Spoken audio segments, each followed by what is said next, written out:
pikir dulu waktu itu karena saya dikasih antibiotik nggak kuat, jadi saya sesak napas dan lain sebagainya. Iya. Tapi antibiotiknya diberhentikan.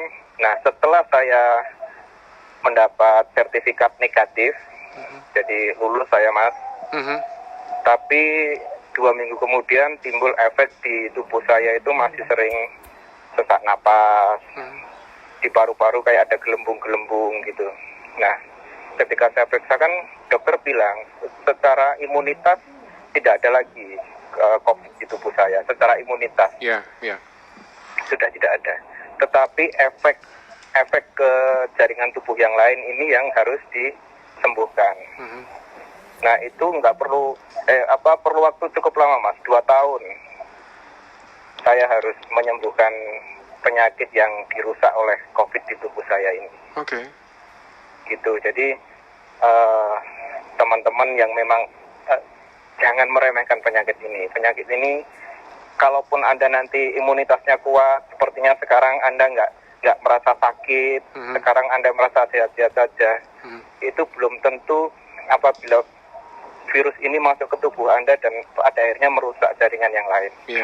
Karena selain paru-paru, Mas, tenggorokan itu dokter bilang scrap, jadi luka. Oh. Gitu, karena kan kering ya. Nah, tenggorokan itu juga luka, itu scrap. Gitu.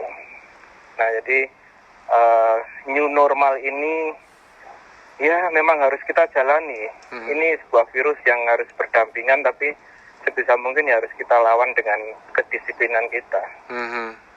Cukup memprihatinkan. Makanya kalau saya dengar ada perawat yang sampai meninggal, rasanya banget, Mas.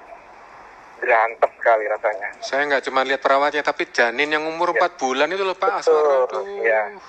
Karena ketika saya dirawat itu, saya kan ngobrol sama perawat-perawat itu ya, mereka nggak pulang, gitu kan. Nggak bisa berinteraksi dengan istrinya dan suaminya secara normal, di rumah. Anak-anaknya. Nah, kemudian sampai mungkin harus meninggal dan lain sebagainya. Ini, ayolah kita ini sebagai sesama yang harus saling inilah, jangan. Iya, Mas. Ini new normal ini agak berat nanti memang dijalankan. Ya, karena kita hidup normal dengan aturan baru ini kan belum tentu semua orang bisa menjalani ya, Mas Imam ya. Iya. Itu baru dari sisi segi kesehatan sakit yang mungkin teman-teman yang pernah COVID rasakan. Belum dari sisi moral, sosial di lingkungan yang dia terima. Karena saya pernah cerita, Mas, saya kan sempat harus pindah rumah. Saya sempat harus mengasingkan diri. Ya, didatengin, di teror WA dan lain sebagainya. Nah, ini corona ini hampir merusak segala sendi sosial, sendi ekonomi, semuanya ini dibikin berantakan. Tapi ya memang kalau kita harus berdampingan, ya harus kuat-kuat aja. Iya, Mas Imam. Iya, setuju saya. Iya. Nah itu, jadi yang masih sehat, ojo sampai kena COVID, jangan sampai. Bener. Lorone itu, kalau saya bilang ya, mungkin memang benar. Kalau sakit kena corona tiba-tiba 2 hari meninggal, itu bisa terjadi. Saya waktu sakit, Mas, nggak bisa napas itu sampai gedruk-gedruk saya. Sampai pakai alat bantu begitu? Oh enggak, saya karena sempat kan di rumah ya, sempat jadi ketika saya sesak napas, nggak bisa napas.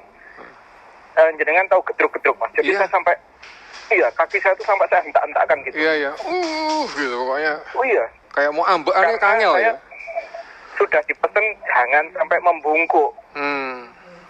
Kalau sesak napas ojo bungkuk, karena orang kan bungkuk ya. Nah, jadi harus tetap, bener. Jadi lehernya tuh kayak diikat kawat gitu, klak gitu.